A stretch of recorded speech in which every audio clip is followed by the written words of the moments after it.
పూరా లోకల్. నమస్తే, welcome to పూరా లోకల్. ప్రస్తుతం మనం గాంధీ భవన్ లో పరిచయం అక్కర్లేని పేరు fire brand Arya Vaishya corporation chairman Kalva Sujatha గారితో ఉన్నాము. ముఖ్యమంత్రిని రేవంత్ ఖాన్ అని బీజేపీ వాళ్ళు అంటున్నారు. ఎందుకు అంటే హిందూ దేవుళ్ళని వక్రీకరించి మాట్లాడాడు అని చెప్తున్నారు. ఏమంటారు? ఫస్ట్ ఆఫ్ ఆల్ బీజేపీ అంటే ఎవరు? ఒక రాజకీయ పార్టీ కదా, దాని పని అది చేసుకోవాలన్నా 24 గంటలు మతాలు కులాలు గీ పంచాయత్ తప్పించి గత 12 ఏళ్ల నుంచి ఏం చేసి వచ్చిండ్రో కేంద్రంలో అది చెప్పి సావుండి, రాష్ట్రానికి ఏమి ఇచ్చిండ్రో అది చెప్పి సావుండి. ఇంకేమన్నా మాకు కావాలని మా ముఖ్యమంత్రి గారు ఢిల్లీకి పోయి అడుగుతున్నాడు. అసలు సంగతి ఏంటంటే డైవర్షన్ పాలిటిక్స్ వీలయ్యి రేవంత్ రెడ్డి గారు ఢిల్లీకి పోయి మా ఔటర్ రింగ్ రోడ్ చుట్టూ 100 కిలోమీటర్ల రేడియస్ లో మేము మెట్రో రైలు కానీ హైదరాబాద్ సిటీకి రోడ్లు కానీ అడుగుతున్నాము. దాన్ని డైవర్షన్ చేయాలి కదా. ఇప్పుడు ఆ టాపిక్ ని మేము పదే మా ముఖ్యమంత్రి గారు ఏం చెప్తున్నారంటే ఢిల్లీకి పోతున్నాం, ఇయ్యకపోతే కొట్లాడుడే అన్నాడు. ఆ టాపిక్ ని బయటికి తీసుకురావద్దు అంటే రేవంత్ ఖాను రేవంత్ ఏనా వెదవల్లారా. ఇంకా ఏ కాలంలో ఉన్నాం మనము? ఎవరికి భక్తి లేదు? నాకు భక్తి లేదా, నీకు లేదా, ఈయనకు లేదా, ఎవరికి లేదు. ఎవరు గుళ్ళల్లో పోరు, ఎవరు దేవుళ్ళని మొక్కరు, ఎవరి మతాన్ని ఎవరు గౌరవించుకోరు. అసలు మీరు ఏం మాట్లాడతారు? ఆయన మాట్లాడే మాటకి వక్రీకరించి మాట్లాడి ఇష్టం వచ్చినట్ల ఏం పడితే అది మాట్లాడు. దరిద్రం జన్మ.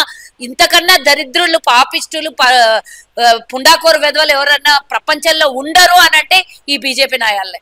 వాళ్ళకి అభివృద్ధి గురించి మాట్లాడడానికి దమ్ము లేదు. రేపొద్దున ఏమన్నా ఇంకా ఏమి ఫ్యూచర్ భవిష్యత్ ఏం చేస్తారు భారతదేశం పౌరులకు అన్న దాని గురించి ఆలోచనలు ఉండవు. అసలు టెక్నికల్ ఆలోచనలే లేని వాళ్ళకి ఇవి కాకపోతే ఇంకేం మాట్లాడతారు? భారతదేశానికి ఏం చేసి ఏం పీకి పొడిచి పెట్టినరు ఈ 12 ఏళ్లలో? మీ ప్రధానమంత్రి విదేశ పర్యటన అదాని అంబానీ తీసుకొని పోయి దేశ సంపదని తీసుకొని పోయి కొల్లగొట్టి వాళ్ళ మొఖాలకు కొట్టిండు తప్పించి దేశ సంపదలో భాగస్వామ్యం 100లో 85% కన్నా ఎక్కువగా గుజరాత్ వాళ్ళే చచ్చిండ్రు. ఆ గుజరాత్ వాళ్ళ బొందకే పెట్టిండు దేశ సంపదను. అంత గది గురించే మాట్లాడాడు విడిచిపెట్టి రేవంత్ ఖాను రేవంత్ ఉద్దీన్.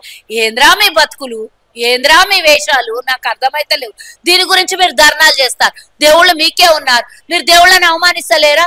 జై శ్రీరామ్ అన్నోడే హిందూ అంట, నేను జై శ్రీరామ్ అంట, జై శ్రీమన్నారాయణ అంట, నేను ఓం నమ శివాయ అంట, అన్ని దేవుళ్ళని పిలుస్తాను నేను. మీరు ఎందుకు ఒక్క దేవుడినే కొలవాలి? ఒక్క దేవుడే మా దేవుడు, ఒక్క దేవుడు మేము కొలిచిన దేవుళ్ళే, బీజేపీ దేవుడే భారతదేశంలో ఉన్న హిందువులకు దేవుడు అంటే అసలు శ్రీరాముని మీ పార్టీకి ఆపాదించుకోవడం ఏంద్ర వెదవల్లారా? ఆయన లోక కళ్యాణార్థము పుట్టినటువంటి శ్రీరామచంద్రుడు సీతా సమేత. మేము సియారాం అంటాం, మీరు జై శ్రీరామ్ అంటారు. భార్యాభర్తల్ని విడదీసే దరిద్రం బుద్ధి మీకున్నది. ప్రధానమంత్రికి భార్య లేదు కాబట్టి సీతని శ్రీరాముడిని వేరే చేసే దరిద్రం జన్మ మీది. మీరు ఇట్లాంటి భేదాభిప్రాయాలు భార్యాభర్తలు దేవుళ్ళ మధ్యలోనే మీరు విభేదాలు తీసుకొచ్చినటువంటి దొంగ మీరు ఇంకొకరి గురించి మాట్లాడతారా? నేను రేవంత్ రెడ్డి గారి మాటలకి అసలు ఏం మాట్లాడిండు? 33 జిల్లాల అధ్యక్షుల గురించి వివరణ ఇచ్చిండ్రు. ఇప్పుడు నువ్వు అయ్యప్ప స్వామి మాల వేసుకుంటావు, నేను శివమాల వేసుకుంటా, ఇంకొకరు మా వాసవి మాత దేవాలయం వాసవి మాల వేసుకుంటారు, లేకపోతే వినాయక చవితి అప్పుడు వినాయకుని మాల వేసుకుంటారు, రకరకాలు వేసుకుంటారు.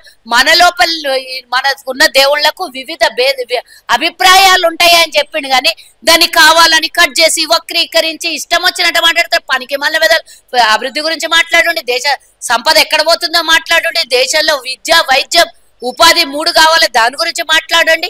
అవుటి గురించి విడిచిపెడతారు. ఆ విడిచిపెట్టేసి అవి గాలికి ఇడిచేసి పనికి మళ్ళీ మాటలు తీసుకొని వచ్చి మాట్లాడతారు. ముఖ్యమంత్రికి అనే స్థాయి ఉన్నదా?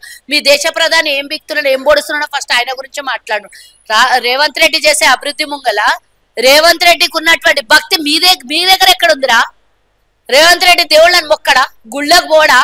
ఈ రోజు రేవంత్ రెడ్డి మొత్తం రాష్ట్రంలో ఎన్ని దేవాలయాలు అన్ని దేవాలయాలకి మీరు భద్రాచలం, మీ ప్రధానమంత్రి వస్తే భద్రాచలం పోడు. మా రేవంత్ రెడ్డి గారు భద్రాచలంకి నిధుల్ని కేటాయించిండు. ఆయన సొంత ఊర్లో కొడంగల్లో ఉన్నటువంటి వెంకటేశ్వర స్వామి దేవాలయానికి 100 కోట్లని కేటాయించిండు. రాష్ట్రంలో ఇట్లా చెప్పుకుంటూ పోతే ఎన్నో దేవాలయాలకు ఇచ్చిండు, ఎన్నో హనుమంతుని గుళ్ళని కట్టమని అన్నాడు, ఎన్నో చెప్పిడు మా ముఖ్యమంత్రి. అన్ని ఇచ్చుకుంటూనే పోతున్నాడు. మీరేం పీకిరో చెప్పండి. మీరు అయోధ్యలో ఉన్న శ్రీరామచంద్రుడి మాత్రమే శ్రీరామచంద్రుడా? మా తెలంగాణలో ఉన్నటువంటి భద్రాచలంలో శ్రీరామచంద్రుడు లేడా? ఎన్నడన్నా మీ మొక్కలకి మీ నాయకులు ఎవరన్నా పోయి భద్రాచలంలో పోయి నిధుల్ని తీసుకొని వస్తామని కొట్లాడిర్రా? కేంద్రం నుంచి అభివృద్ధి చేసిన గిది మాట్లాడండి, గిది అభివృద్ధి, గిది దీని గురించి మాట్లాడండి. పనికి మళ్ళీ రేవంత్ రెడ్డి దేవుళ్ళను వ్యతిరేకించిండు, భేదాభిప్రాయాలు తీసుకొచ్చిండు. ఖాన్ అంటే ఏం ఖాన్ రా? వాళ్ళకి వివిధ మతాలు ఉన్న వాళ్ళని కూడా అవమానిస్తారా మీరు? వాళ్ళని ఎందుకు అవమానిస్తారు? మధ్యలో వాళ్ళని ఎందుకు తీసుకొని వచ్చారు? ఎవరి బతుకు వాళ్ళది, ఎవరి దేవుడు వాళ్ళది, ఎవరి మతాలు వాళ్ళది, ఎవరి గౌరవం వాళ్ళది, ఎవరి ఆత్మవిశ్వాసం వాళ్ళది. ఇంకొకళ్ళని అనే అధికారం మనకేముంది? స్వతంత్ర భారతదేశంలో అన్ని కుల మతాలతోని కలగలుపుకున్నది భారతదేశం. మీరు ఎందుకు విడదీస్తారు వాళ్ళను? పోని విడదీసి ఏం ఉద్ధరించారు చెప్పాలి దేశం మీద? మేము హిందూ రాజ్యం తెస్తాం, హిందూ రాజ్యం తెస్తాం, హిందూ రాజ్యం. హిందుస్థాన్ మేం పేరు పెట్టినాం.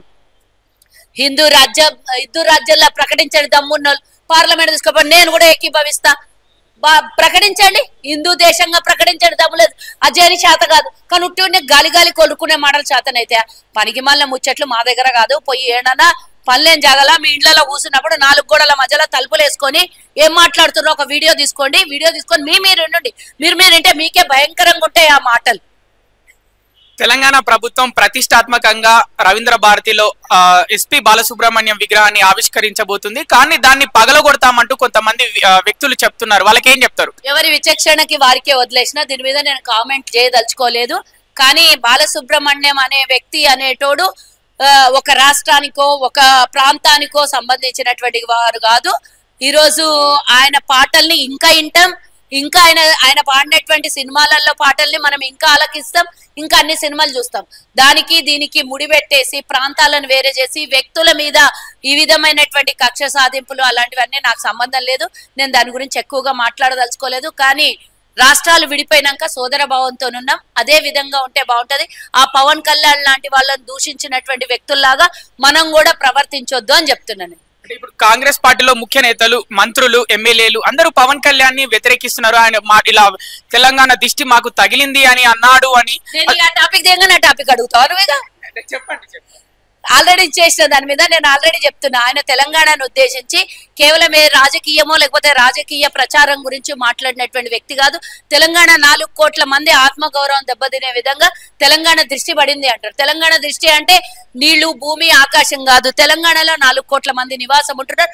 వాళ్ళ దృష్టి మీకు తగిలిందంటే మమ్మల్ని అందరినీ అవమానించినట్టే. ఒక పార్టీ పరంగానో ఒక రాజకీయ పరంగానో లేకపోతే ప్రభుత్వ పరంగానో అవమానించినట్టు కాదు. ఆ మాటల్ని ఆయన వాపస్ తీసుకోవాలి. లేదా నీ సినిమాల్ని ఆడిస్తున్నాం మేమిడ, నీకు రెవెన్యూ జనరేట్ చేస్తున్నాం, నీ సినిమాల్ని చూస్తున్నాం, నిన్ను గౌరవిస్తున్నాం, నిన్ను ఒక నటుడిలాగా చూడాలంటే మరి అదే విధంగా నటనకే పరిమితమైన వ్యక్తిలాగా చూడమంటే అదే చూస్తాం. కానీ ఆంధ్రప్రదేశ్ రాష్ట్ర ఏమంటారు ఉప ముఖ్యమంత్రిగా వ్యవహారం వద్దు, మాకు నన్ను సెలబ్రిటీగానే చూడండి, అప్పుడప్పుడు అవసరమైతే జోకర్ లాగా కూడా చూడండి అంటే అటనే చూస్తాము. కానీ నిజంగానే ఒక రాష్ట్రానికి నువ్వు ఉప ముఖ్యమంత్రిగా ఉన్నావు, నువ్వు మాట్లాడిన మాటలకి నిన్న ఒక లెటర్ నేను చూసినా, మేము మాట్లాడిన మాటల్ని వక్రీకరించి చూపించిండ్రు అని వాళ్ళకి సంబంధించినటువంటి అభిమాన సంఘాలు ఎవరో పెట్టిందంట పార్టీ నుంచి. అంటే ఆయన నిజంగానే ఇంటెన్షియల్ గానే అన్నాడు అనిపిస్తుంది. ఒకవేళ ఇంటెన్షియల్ గా అనలేదు, యాదృచ్ఛికంగా అన్నాడు అని అంటే ఆ మాటకి నేను ఇట్లా మాట్లాడితే అట్లా అన్నారు, ఒకవేళ మనోభావాలు దెబ్బతింటే నన్ను క్షమించుండి అంటుండే. అట్లా అనకుండా మళ్ళీ మనం ఆయన అన్న మాటలకి మనం బాధపడి మాట్లాడుతుంటే ఆయన ఇంకో రకంగా మళ్ళీ వాళ్ళ పార్టీ నుంచి లెటర్ రిలీజ్ చేయడంలో అర్థమైంది. అంటే మేము ఇంత అహంకార పూరితంగా మాట్లాడినా కూడా మళ్ళీ మేము క్షమాపణ అడగట్లేదు, పైగా మమ్మల్ని మేము మాట్లాడిన మాటల్ని వక్రీకరించినామని మమ్మల్ని ద్వేషించే రకాన్ని ఈ విద్వేషాలు రాష్ట్రాలు విడిపోయినాయి, ఎవరిది వాళ్ళు పరిపాలన చేసుకుంటున్నాము, సోదర భావంతో చక్కగా వస్తూ పోతూ ఉంటే మంచిది. మీరు వ్యాపారాలు హైదరాబాద్ లో చేసుకుంటారు, మేము అట్లనే అంటున్నామా? మీ నివాసాలు హైదరాబాద్ లో ఉన్నాయి, మేము అట్లనే అంటున్నామా? నువ్వు అక్కడికి డిప్యూటీ సీఎం అయినా హైదరాబాద్ లోనే ఉంటావు, మేము అంటున్నామా? ఈడికెందుకు వస్తావు, ఆడనే విజయవాడలో ఇల్లు కట్టుకొని ఉండు అంటున్నామా? అయినా కానీ ఒకవేళ ఇట్లాంటి వ్యతిరేక విధానాలు ఎప్పుడైనా వచ్చినాయంటే డెఫినెట్ గా నువ్వు క్షమాపణ చెప్పకపోతే నువ్వు హైదరాబాద్ లో ఎందుకు ఉంటావు, మేము రానియము అని కూడా మా ప్రజలు కూడా అంటారు. నేను కాదు, మా ప్రజలు అంటారు. తెలంగాణలో కాంగ్రెస్ ప్రభుత్వం భూ కుంభకోణం చేస్తుంది, ఆ విషయాన్ని పక్కదారి పట్టించడానికే పవన్ కళ్యాణ్ టాపిక్ ఎత్తుకుంది కాంగ్రెస్ పార్టీ అని అందరు అంటున్నారు. ఎవరు అంటున్నారు? జనసేన వాళ్ళు అంటున్నారు. జనసేనకు పనిపాట ఏం లేదేమో, వాళ్ళ మధ్యలో ఉన్నటువంటి విభేదాలు తెలంగాణ మీద రుద్దొద్దను, భూ కుంభకోణాలు చేస్తే ఆధారాలతో బయట పెట్టమని. నా పార్టీ నీ పార్టీ కాదు, ఎవరైనా దానికి సాక్ష్యం ఉంటే డెఫినెట్ గా నేనైనా మాట్లాడతా, దాన్ని తీసుకొని పోయి అధికారులకైనా మీరన్నీ ఇవ్వండి. భూ కుంభకోణాలు చేస్తుంటే ఉట్టి గాలి మాటలు మాట్లాడడం కాదు, ఆధారాలు చూపియాలి. ఆధారాలు లేని మాటలు ఎవడన్నా గాలికి వచ్చినోడు మాట్లాడతాడు, కానీ ఒక అధికారంలో ఉండి ఒక పదవిలో ఉండి ఒక ప్రభుత్వంలో ఉండి గాలి మాటలు మాట్లాడొద్దు అంటున్నాను నేను. సర్పంచ్ ఎన్నికలు 11వ తారీఖు నుంచి ప్రారంభం కాబోతున్నాయి. మొదటి విడత ఎలా ఉండబోతుంది కాంగ్రెస్ పార్టీకి? ప్రభుత్వానికి పూర్తిగా ఫేవర్ గానే ఉంటది. అత్యధిక గ్రామ పంచాయతీ కాంగ్రెస్ కైవసం కాబోతుంది.